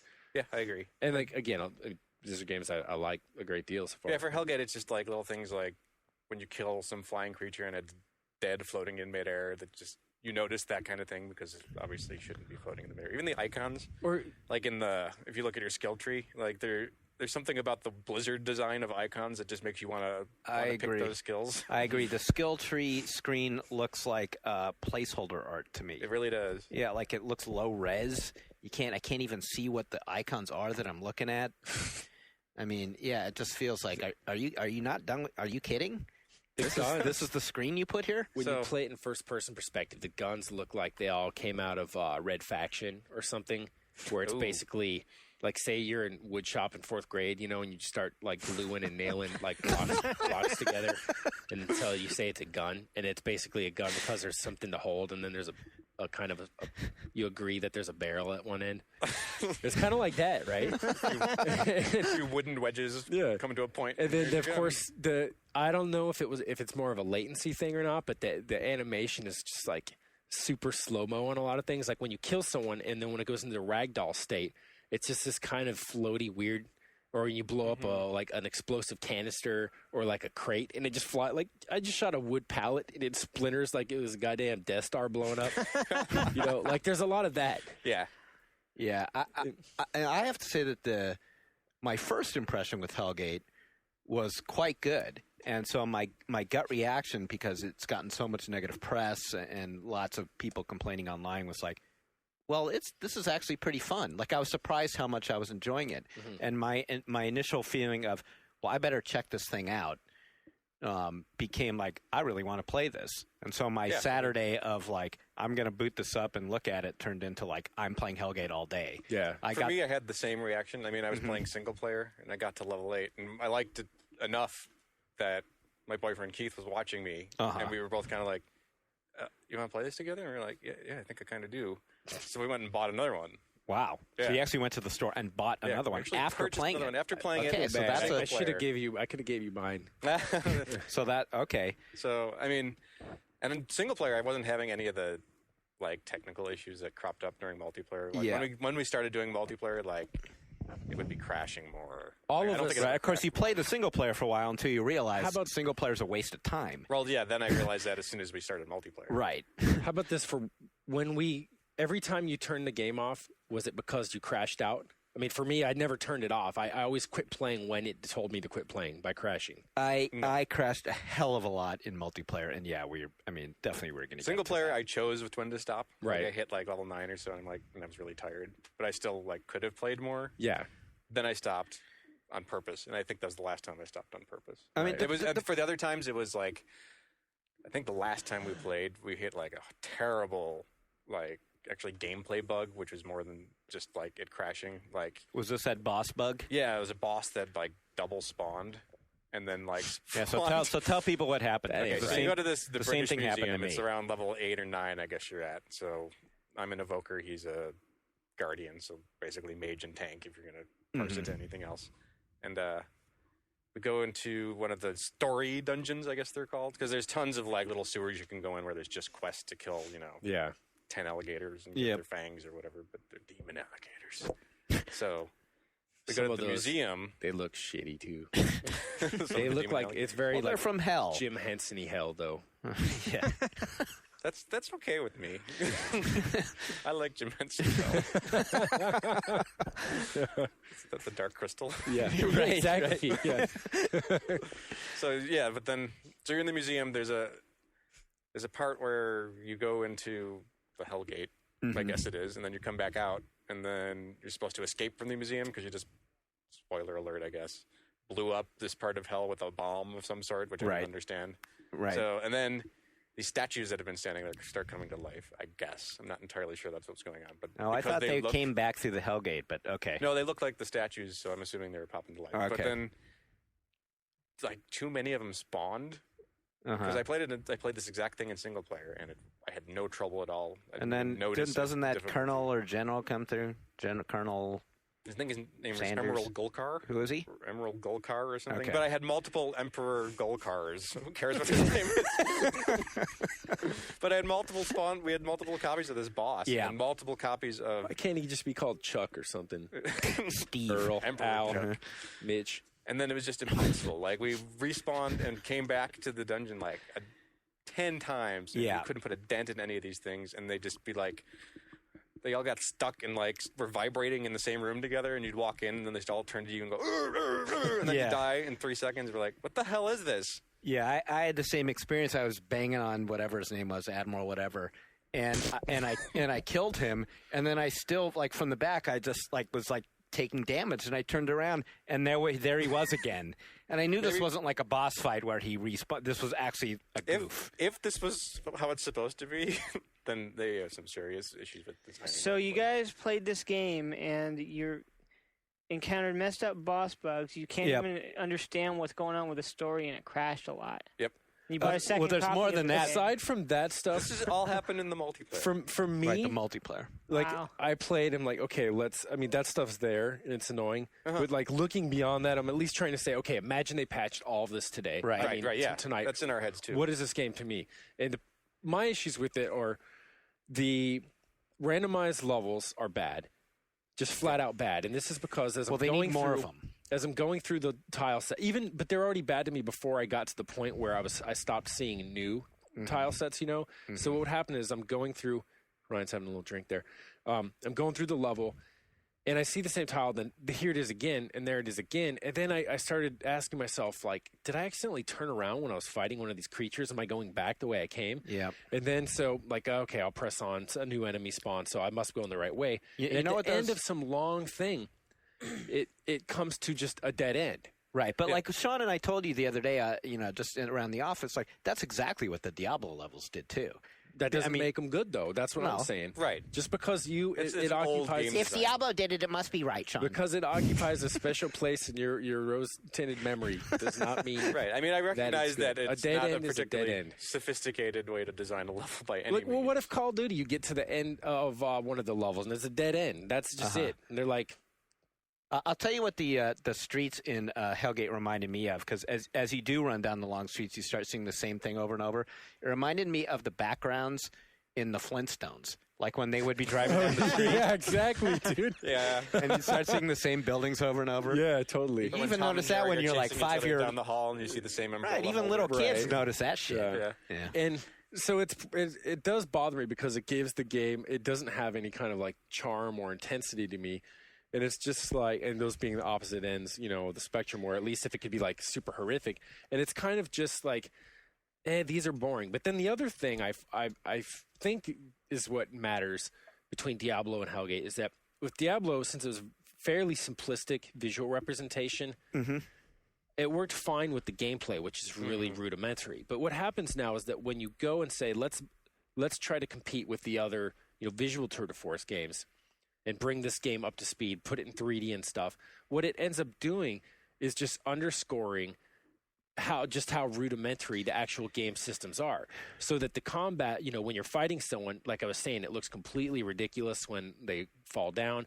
It stands out to you that they're walking through objects, that you're not using, that the objects that seem to be there in physical parts of the environment that you'd use for cover or just an obstruction, that those don't necessarily matter. and that the way that every enemy just rushes you, every enemy's tactic so far, I mean, I only got to level 8 or 9, is just to run directly at you. So if you're a marksman, which is the class I play, and I play it in first-person mode, all the gameplay consists of running backwards while holding your fire button down and shooting them. Right. You know? Right. There are a few different enemy attacks for sure. There's the dudes who kind of leap at you from out of the sky, and I mean, there's some different. Yeah, jump and run. They jump and run at you. Oh, jump on you, run on you. Honestly, I don't know why there wasn't a lot of, for at least for the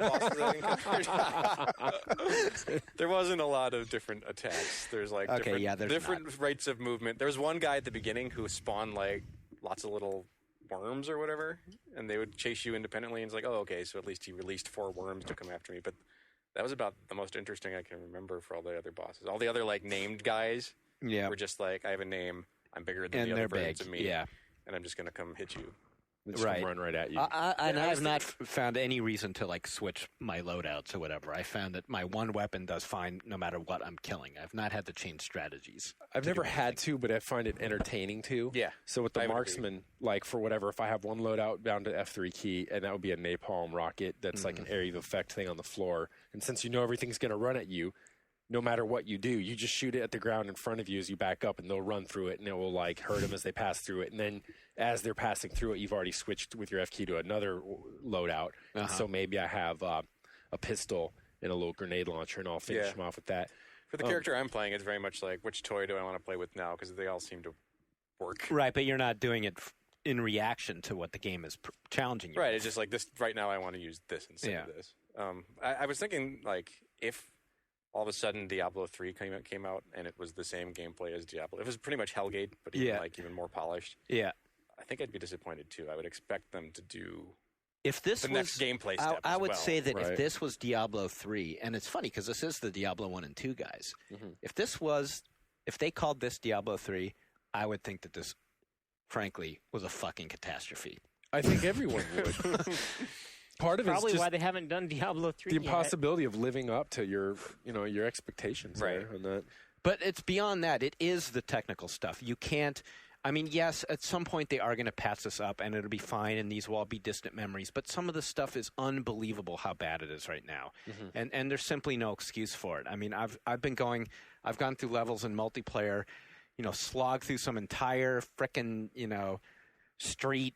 Mowed down every single person. I get to the portal I need to get to the next part of the story, only to find out that the portal's not open. Right. Basically, just because of a glitch. So I have to, I have to log out of the game and log back in, and then I have to clear that whole goddamn thing again. I think you should play. I know Sean's been playing it, but I think you should play Tabula Rasa because it's almost the same game. It really is, except with worlds that are designed for maximum variety, with instances that are like very well put together and have the variety, with characters that you can basically re-roll anytime you want. Okay, now there's another big problem. Thank you for reminding me. The lack of a respec in this game is seriously, it's just unbelievable to me that they would make a mistake that bad. And I believe that they've said why, though I can't believe that reason is anything remotely intelligent. Offense. What would be this reason that they've said? Well, I don't want to put words into their mouth, so I'll have to go back and see it. But I can't think of any reason why you wouldn't allow. I can, and that's to get you to replay their game over and over again. Well, right, sure, but any reason that would actually make any sense to a gamer. Exactly. Well, one issue I'm having is even like it was a good reason. When I look down my tree, like even with Diablo, you could kind of like go to the bottom and pick out like, okay, that skill is something I really want. Right. I'm looking at this tree, and it's like, got all sorts of branches, and I go down to the bottom of all of them, and I'm like, eh. Yeah, they all look. You get them, and they suck, and you're stuck with them. Yeah. Like the grenade you throw it, and instead of lobbing a grenade in a reasonable arc so that you can, intuit where it will land, so that way then you get used to dropping them in groups of enemies. It's like you shoot the thing like the goddamn Saturn rocket, and it just goes to the end of the map and blows up. Right. It won't stop when it hits anyone. And you can't. So it's entirely dumb and useless, and I hate it. And you can't. I hate it. And you can't get out of it. You can't. I mean, charge me $1 million in, but let me respec. Let me get rid of that Charge point. me a penny, dude. Well, right. Credits. Let me call cash call and reset. Whatever it is, give you another chance without having to completely re-roll your character. Yeah. Which is a joke. Is there a way? Maybe I'm just missing it because I haven't been paying attention because the game isn't that difficult. Yeah. Is there any reason to use the different elements basically? Because I have a fire gun and I have a toxic gun and I have a spectral gun. Well, I haven't noticed that either. Yeah. Maybe I'm not far enough. Maybe resistances. I suppose you'll get to the part where it becomes different. I mean, I'm sure you think the same. It'll get difficult enough at a point where then they really start to go for these heterogeneous groupings of enemies. Yeah. And then you have to shift between your build-ups to know who you're hitting and when. Yeah, the lack of information is another thing. I mean, I was complaining to you the other day about, because I have a subscription, and so it's dropping subscriber-only items, which is another, whatever. I don't have to go down that road of complaint. But, so things are dropping in the world like potatoes, things like that, apples. And it turns out that you use those things in recipes, right? Mm-hmm. But it doesn't really tell you. There's not enough information. It doesn't tell you what an apple is. So, so I got an apple and I ate it because, it's an apple. Maybe that's but it didn't do anything for me. So then I learned later when I found some recipes that dropped, some subscriber-only recipes, that, one of the ingredients is apple. So, so now I'm going to stop eating these apples that I didn't know what they did anyway. I'll put them in the recipe for this toffee thing I can make now. Nice. So then I eat the toffee thing, and I don't know what that does. What did I make a recipe for? Tell me. +2 health, whatever. Yeah. Right. I mean, it's just rudimentary information that the game lacks. Crafting is always this opaque thing in games. It was, well, not always, but it was in Auto Assault, and it was it wasn't implemented in Tabula Rasa when I was playing that in the beta. But it always seems like the one thing. And then even in when I played at Hellgate, you just assume, well, at some point I'll have enough crap to make something that might be useful. Uh-huh. But yeah, I think crafting is always something that I think WoW does crafting pretty well. Make it clear. It simplifies it and just kind of says, you will craft something that gives you 50 health. Yeah, great. Uh-huh. Perfect. Got it. Right. Tell me what it does. But then it doesn't have all these extra barriers where once you get the items, it's you need to get the crafting lesson from this guy at the crafting center. And then you go to the crafting center and you get this lesson. There's it's you need to upgrade this crafting lesson that you got. And you're by that point, that's why I always give up in the few MMOs I play with the crafting. It's well, come on, dude, fuck this shit. Give me some gratification right up front, Did you play Lord of the Rings online? A little bit. And I never got to the point where I was crafting. It's exactly what you're describing. Yeah, pretty much. It would. The crafting in that game would drive you insane. Really? Because it's exactly what you just described. Yeah. That sucks. That's dumb. I hate it. And you couldn't get all the materials within your own profession. Right. For the recipes you needed in Lord of the Rings. So you would have to like get them from other players and stuff. Like there's farming. You'll have to go like buy the seeds and crap, and you got to go find a field and then plant the seeds. It better be some really good stuff you get for this. And then you get some onions, and then you have to do some stuff with the onions to make them into like edible onions, and then you got to like cook them. Meanwhile, your life is ticking by. Yeah, that's good. I could order Taco Bell in that time.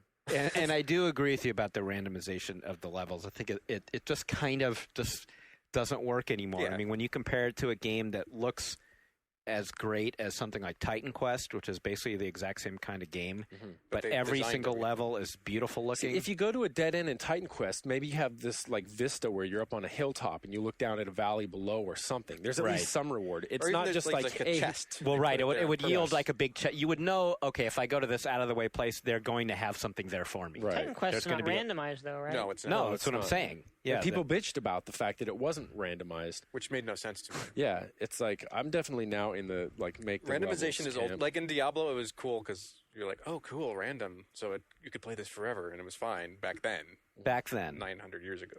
So and I think Sean's sort of right. Then the isometric perspective and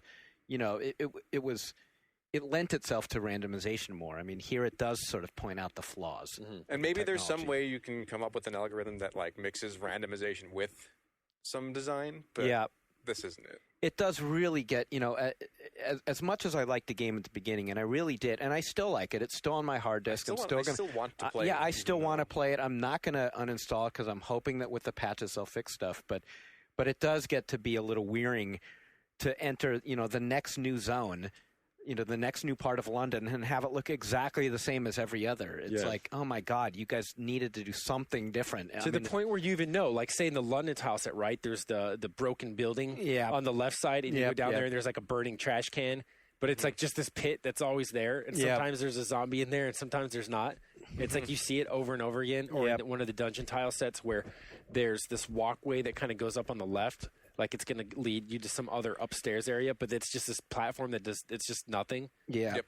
And that one over and over again. Like what is that? Yeah. What does that even? The game needed a lot more work. And games have proven that it's possible to create just a vast, rich amount of content that is specifically designed. Yes.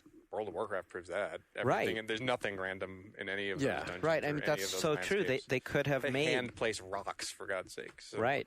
I think these sorts of games. I mean, I guess you're saying that World of Warcraft's an exception, but I mean, it's just the whole quantity over quality thing. Right. Like, let's find a way to keep you playing this game as long as you can. But the problem for me is that if the quality's not good enough to keep me playing, the quantity's never going to do it. Because some people, like you guys, really do. I'm not saying you will with this game, but I know some people are more interested in, what I call collectomania or just completism and getting every little thing. And I find that stuff easy to, like, overlook. Like, it just doesn't grab me that way. See, I do have that part of my personality. That and says I do need too. To get shit. Yeah, which is why it's still on my hard disk, and I'm hoping it will get better. I mean, I want to I keep giving it the benefit of the doubt, but there's such annoying things about it, and it's just really disappointment, this release. I wonder... It kind of goes with their personalities, too. I mean, do you guys hoard stuff? Because it's like, now and then I'll collect one sort of thing or another. But for the most part, my whole life, I've moved all the time. So I get rid of stuff. Like, I don't have any... Like, I mean, if I had kept everything, I'd have every console in existence, from, Vectrex and to various, Atari versions and Intellivisions and so on and so forth. I don't have any of that. I have about, 10 console games at any point ever in my collection. And it's like, if I'm done, I'm done. I move on, get something else, I've got all my records going back for forever, CDs, books. It was comic books for a while. How do you manage to keep all of your books? Do you have a big house? Or do you sleep underneath? No, I have a fairly big house, but we have bookcases in our bathroom, literally, because we have so many books. My wife and I. Yeah, that's another thing. I got operandi is buy a new bookshelf. Yeah, I just constantly cycle books in the same way I would console games. Where you can go to a store and trade them in. It's like we got Pegasus and Berkeley, right? So I read 5 books and then take those in. We will do a purge of the house every couple of years and go down to a used bookstore and sell them, or to the library and donate them. But for the most part, I keep them all. What about just dumb, random craps? Like all the stuff you get sent for games, like little... oh, shit, no. Little pewter statues and stuff. You got those all over. No. I'm basically asking if your home, I'd be divorced. Like your office. No, I wouldn't be married still if I took that shit off. It's all stuff I choose to keep. Yeah. I have 14 consoles hooked up to my TV right now. Are you serious? 14? Yes. All hooked up at the same time? How do you do that? There's a couple that are probably just sitting in the. Wait, they're actually hooked up? Yes. What do you have? Some gigantic splitter box or what? I have two. I have 2 splitter boxes. You've got to take a photo of this and put it online. Can you do that? I probably could, yeah. Wow. So what are they? Yeah. How often do you play any given one of those 14? This is why you haven't played Diablo on PC. I play, fucker. the Wii and the 360. Regularly. Yeah, we know those consoles. But you haven't played. The only PC game you played in the past 3 months is Sam and Max episode. Hey, that's not true. Why do you need 14 consoles hooked up? Well, what are some of the other consoles? I played World of Warcraft. And you got a Game Tap. You can emulate any of those. That's true. Yeah, that's what the Xbox is for. That's why I like that kind of. The Game Tap's perfect for me because it's like, now it sounds like I'm shilling for him, but I mean the concept of that kind of downloadable content that you delete and return to your hard drive when you want is perfect because I don't have to have my living room look like that fucking Radio Shack like Ryan's. I also have a huge bookshelf that's absolutely full of RPG books. Really? That I've had, okay, so wait, what are some of these other consoles now currently hooked up to your TV? Do you have the Odyssey hooked up? All right. I have the NES, the Super NES, the Nintendo 64, GameCube, Wii. That's 5. All right. I got the Genesis, the Sega CD, the Dreamcast. No Master System? These are all I don't have them. I will get a Master System at some point, but I do not have a Master System. No 32X? No 32X. That's good for you. Jaguar? No. 3DO? No. Do you talk to your girlfriend at home? Or is she just like, Ryan? She plays it. Does she play too? Is she a gamer? She tries a little bit. So how else is she going to talk to you? She likes Mario Kart, you know. Oh, okay. As long as you have Mario Kart. Like she has like a Game Boy. But okay, wait. All right, so let's see. We're not going to keep track of Genesis. all these. Shut up. Genesis, Sega CD. Oh, we got the OCD guy to list them all off now. I got to start again. Atari 2600, Intellivision, Xbox 360, PS2, and then I have the PS1. I don't think the PS1's hooked up though. You got to take a picture for us. And then I have every iteration of the Game Boy. And then you have the PSP. games for all these too. Yeah. You kept them all. Uh-huh.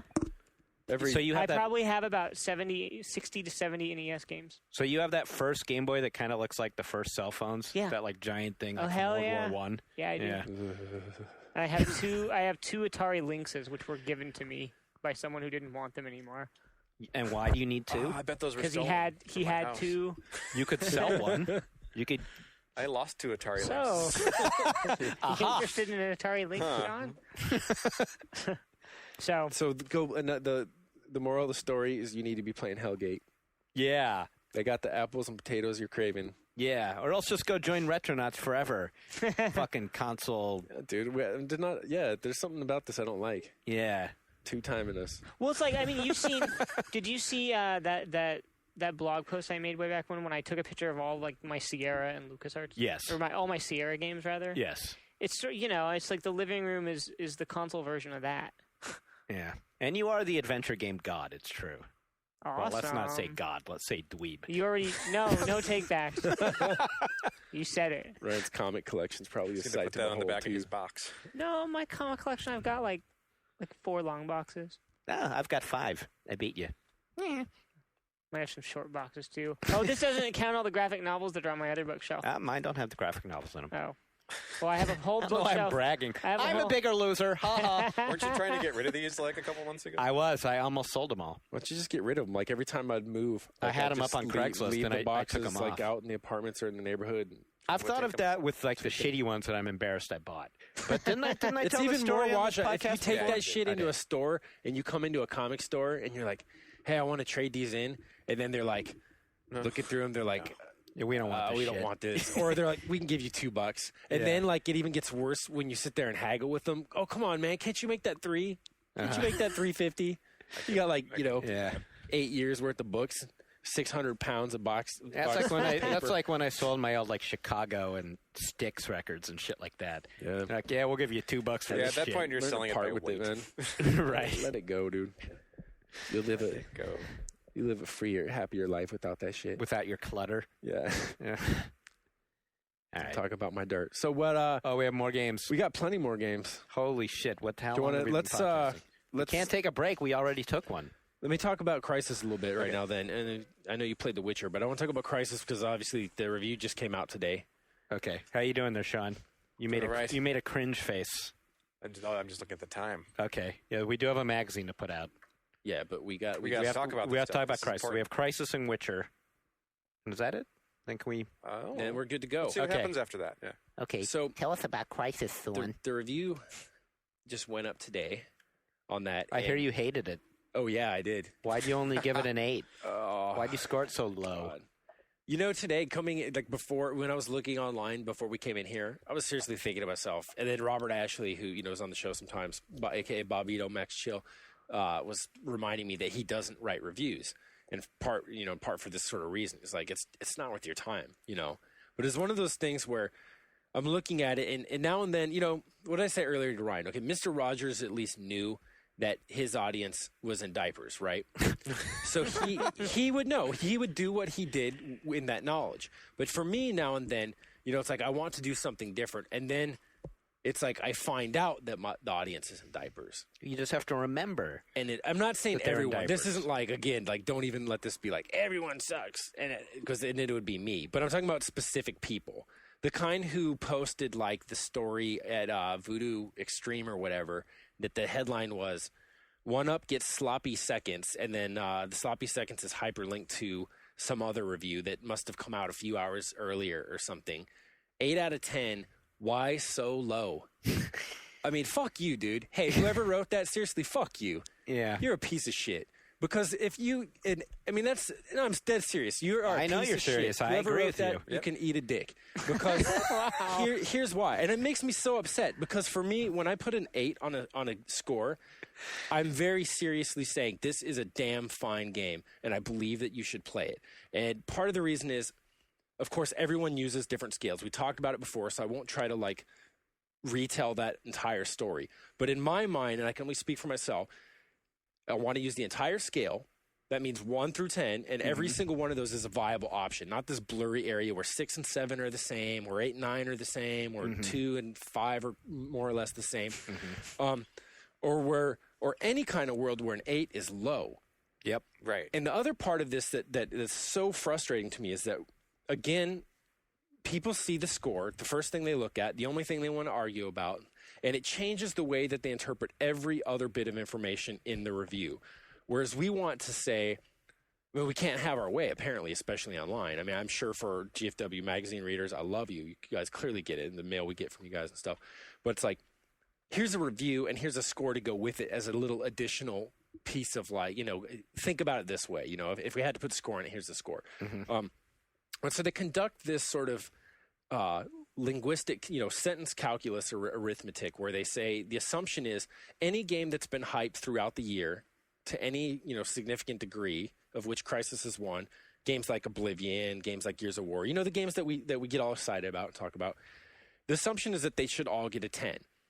And that means then that any negative thing you say in your review must be must be where you can isolate where the points are missing. So say, for example, if it's an 8 that the game, you dock 2 points off it for something, and we can find these by finding the negative things. So if you then said 2 negative things in your entire review, that must mean that each of those is responsible for removing a single point from the score of 10 that it deserved. I'm with that. Now, and that's why you're an idiot. You're saying that's not how it should be. Okay. I mean, this is just completely I missed absurd. the whole point. I mean, it's just like this rotten, absolutely faulty thinking, and it doesn't work that way, right? I mean, it's not like every good thing you say. I mean, it doesn't even make sense no matter how you try to slice it. Right. So that's dead wrong. And some of the frustrating things that's led to is someone's like, I commented that, the dialogue and narrative, especially toward the end of the game when they figure more prominently in the story, are bad. But so people said, oh, he docked a point because the dialogue's bad. This piece of shit doesn't understand that a game doesn't have to have a story to be good. It was like, oh, my bad. I thought I was saying that the beginning of the game had fuck all for a story and was absolutely phenomenal. Right. And then when it gets to the point where it tries to shoehorn a story in and it screws up the gameplay, it starts to suck.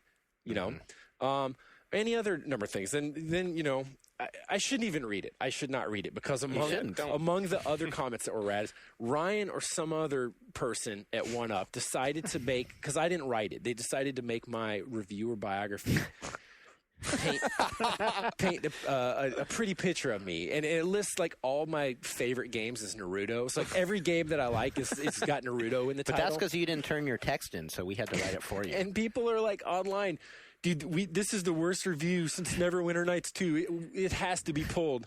It's got to be pulled down. Well, because it says you like Naruto games? Yeah, they're like, dude, this guy, he should not touch an FPS. He just likes Naruto games. And then, of course, everything else, he's, this and that and other things that aren't polite to say.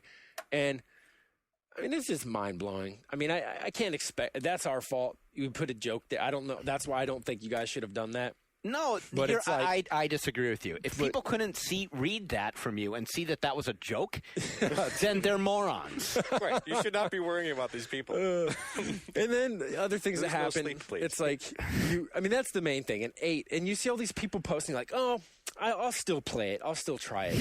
And I'm like, even though it got the measly 8. Yeah. Seriously, oh my God. I wrote the 8th saying you should play this game if you're even interested in a first-person shooter. And again, I said also in the review was unequivocally positive. I read this review, and then it's unequivocally a positive set up the context so that the whole point with the review is, I used one of Shavat Yerli, CEO of Crytek's, metaphors for his game to create a theme for the story. And then by doing that, what I wanted to do was establish how the game was working, establish, all the things that it's supposed to be and what it by and large is.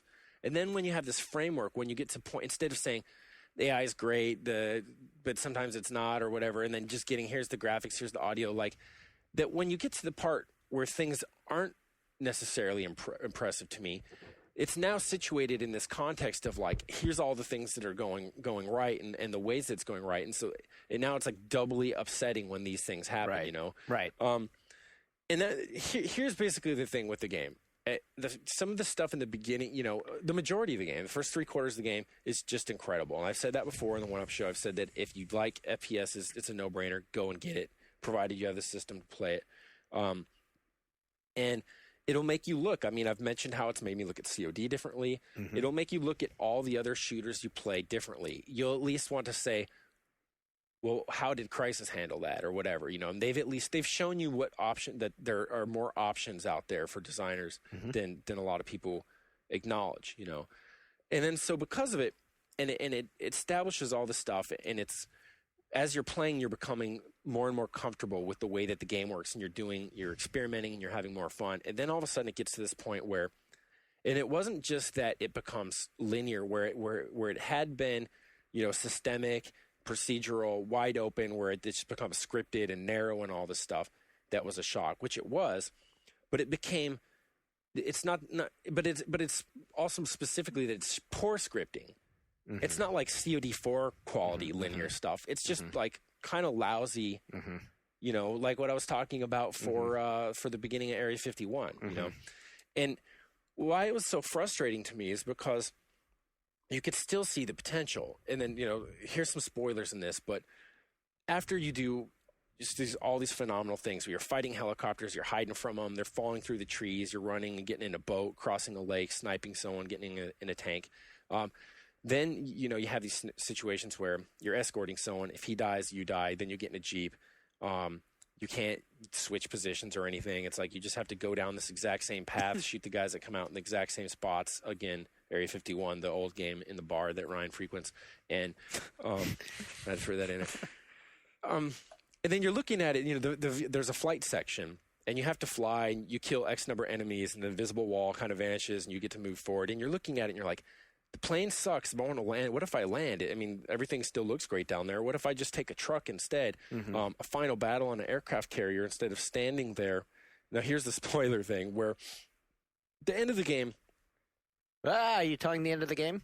Yeah, I think I should do it. Oh, man. Okay, maybe not. I'm going to have to do... But the thing is you're not going to want me to ever talk about it again, so it's like... No, what do you mean? Sure, you will talk about it again. Okay. We'll be talking about Crysis for weeks. Because there's so much that goes wrong there at the end, in my opinion.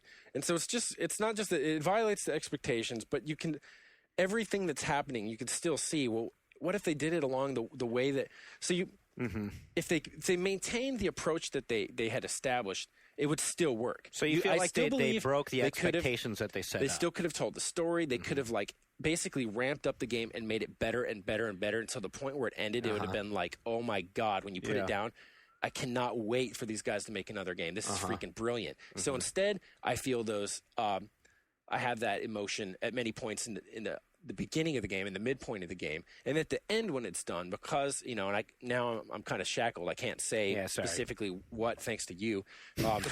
When it ends, I'm like, good God, that's like from what highs to what lows, and. It's the ending of anything is really important. You can't entirely dismiss it. So one another simile, and I'm so fond of using these, would be you look at this perfect just mind-boggling Olympic performance. This gymnast or something just blows you away. Then at the end, like the motherfucker face plants on the dismount. And it's like, it doesn't matter how the other stuff is still good and everyone's going to talk about your performance, but they're also going to talk about the fact that you ate shit on the dismount, and you will always look at it as this big thing. You can't just break it up and say, dude, that was good until you broke your face. I mean, it was good and you broke your face. Right. But I mean, so I'm not supposed to talk about that, and again, some people clearly aren't going to react so strongly to this part of the game. So is that one of the two things that brought it down That's to one an of the 8? two things, yeah. That's definitely the other thing would be... We were kidding. We were kidding. That was a joke. I really think, though, a lot of it was scaled back. I mean, I did not write in the way that, like, I'm going to review this game based on what I expect it to be. Right. But I just was also in a position, I mean, I had to think about that and make sure I wasn't doing that because I also know a lot of things were cut from the game. Mm-hmm. There were, all these plans for frozen oceans and aliens that are shooting the ice out from beneath you so that you fall in, or you're using cover, they're freezing it and shattering it, leaving you exposed. None of these things are in the game. They just didn't make it in. These big giant hunters grabbing tanks and throwing them when you're in them. All this kind of stuff like that. They didn't do it.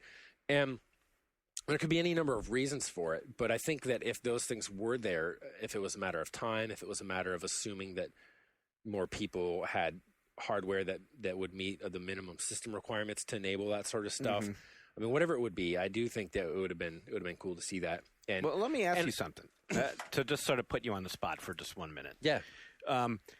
Let's you have been pretty close to this game, and you've previewed it before.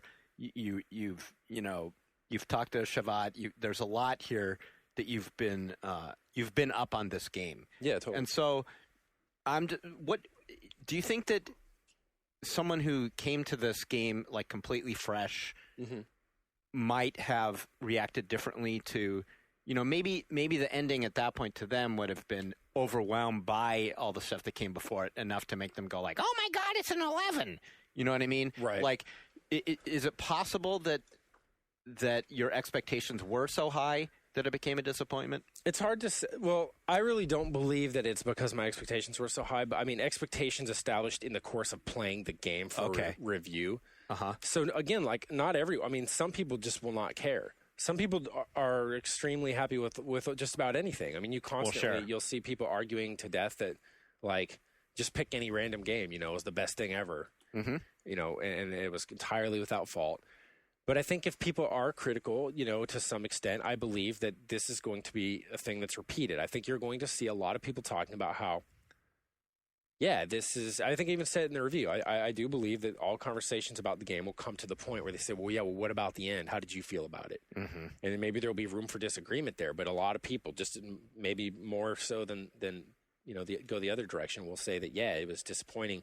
And that's just based on if you knew nothing about the game, if you plugged it in, you're like, this is crazy. This is totally ramping up to something. And then it's kind of like, it just really comes out of nowhere. So much so that it really felt as though it were the work of two different design teams, or one team that was like really good with doing the systemic open stuff, and then really not so good at doing the other, the other thing, doing the scripted work. And I don't know. I think that over time, I think people are so reactionary right now, and it's just the usual. I mean, for whatever inexplicable reason, people think that they've been told all year that this game is going to be the greatest thing ever. And then somehow you get into this like fucked up mentality, this absolutely just like clinically insane mentality where you're like, why so low? Yeah, that's crazy. For a game that you haven't played or you just started playing. These people who are reacting they haven't finished it. There was one or even started it, or even started in many cases. Right. But the assumption that this thing was destined to get a 9 or a 10. Right. There was this dude who commented in the same kind of comment area that, well, we've been told by previews even as recent as a month ago that this game was going to shatter expectations or whatever, and now you're telling me otherwise. What's wrong with you? And he was saying it in all seriousness. Yeah, and there's other just as equally serious posts that said, well, website X gave it a 9.5. Website Y gave it a 9. Why is yours so wrong? Why isn't yours the same? That's just idiots They're very projecting angry. System wars mentality. Why are you reading multiple reviews then when you want them all to say the same? Right. All they want is their opinion to be validated. This is why you got to stop reading the internet. I do have to do it, and I think again because it is mainly kids, because not so. I mean, who? Well, kids, but and I'm not saying it's going to happen in this case, but we do often hear from publishers or developers, whoever, and again, I'm not saying it's the case in this case yet, anyway, that we will get the call. It's like, at website blah gave it a 9, and this magazine gave it a 9. How come you did you're way lower than the Metacritic score? Yeah. Right. Well, that's because we're actually a different publication. Right. Guess what? But another point about the game, the thing with multiplayer, I didn't include a discussion of multiplayer with the review. Part of this is it's kind of a joint thing. It's like I wrote the review for our magazine, right? Mm-hmm. Yep. And then One Up takes it and puts it online. I noticed it also referred to a caption where I talk about the nanosuit powers and stuff like that, and that didn't appear there. But here's the deal. The beta has been publicly available for a while, and that had one level on it. And aside from that, EA, I mean, they did, everything they could. They said, like, here, we're going to have multiplayer sessions. At first, we were going to have one. Then it was, like, 2, and then they arranged for a third one. And these were, an hour and a half to 2 hour sessions on 3 different days. And the problem for me is that I just knew that every time the multiplayer was going to be discussed in a review, it was just going to be descriptive. And now I feel vindicated because I went and looked and I found nothing but descriptive. Sure. Here's what Power Struggle is. And I'm like, well, that's what I did in the feature I did where we talked about Power Struggle. No one's actually evaluating yet because they can't. Because they can't. And they don't you have to play. It takes more than a few sessions with this. And so while I have all these hunches and things that I was reacting to when I was playing in these sessions, and one example would be that a few maps are designed to support, air combat with VTOLs and jets and stuff. And in order to do that with the map, you have to make it very big because they move so quickly and they turn so wide and stuff like that. So in the early phases of the game, and I talk about phases because unlike Battlefield where the vehicles are there when the map starts and everyone races for them and gets in them, creating the downside that people often kill each other to get them because they really want them, or they just sit there and wait instead of doing something productive. Right. So Crytek said, design logic said, let's find some way to stop people from doing this horse shit. It's counterproductive to the game, and what we're going to do then is make it so you buy your own vehicle, and then only you can use it until you've been in it once, and then it kind of unlocks so someone else can use it.